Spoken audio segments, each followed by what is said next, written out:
संविधान निर्माता बाबा साहब भीमराव अंबेडकर ने नागपुर में जिस स्थान पर हिंदू धर्म को छोड़कर बौद्ध धर्म को स्वीकार किया था, उस स्थान को दीक्षा भूमि के तौर पर जाना जाता है।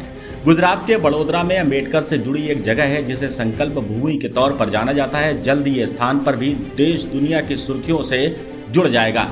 गुजरात सरकार ने अंबेडकर के जीवन से अटूट रिश्ता रखने वाले इस स्थान पर मेमोरियल विकसित कर रही है। वडोदरा के कामटी बाग सयाजी बाग में स्थित संकल्प भूमि का किस्सा एक बेहद रोचक है।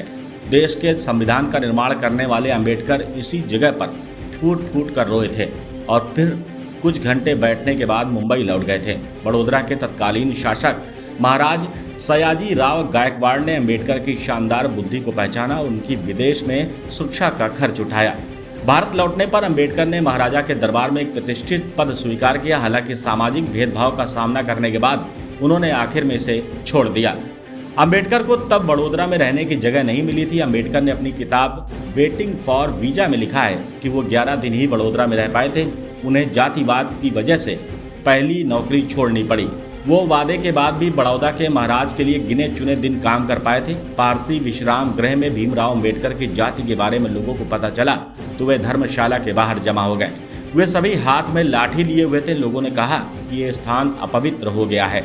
बाबा साहब को कहा गया कि शाम तक खाली कर चले जाओ। आखिर में उन्हें धर्मशाला छोड़नी पड़ी।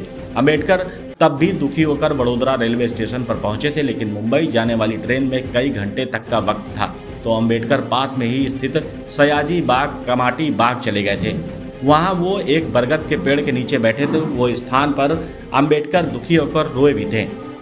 कहते हैं कि अंबेडकर ने इस स्थान पर बैठकर छुआछूत और भेदभाव के खिलाफ लड़ने का संकल्प लिया था। अंबेडकर के जीवन पर गुजरात का गहरे प्रभाव को सरकार अब दुनिया की नज़र में लाना चाहती है।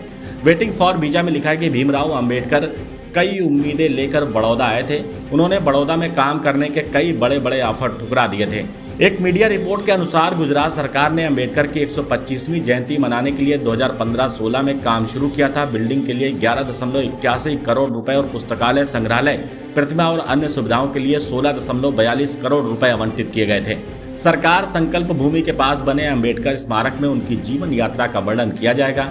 परियोजना से जुड़े एक वरिष्ठ अधिकारी के अनुसार स्मारक में डिजिटल प्रस्तुतियों की मूर्तियां होंगी। स्मारक में ऐसे व्यक्तियों का भी उल्लेख किया गया जिन्होंने अंबेडकर के जीवन को प्रभावित किया।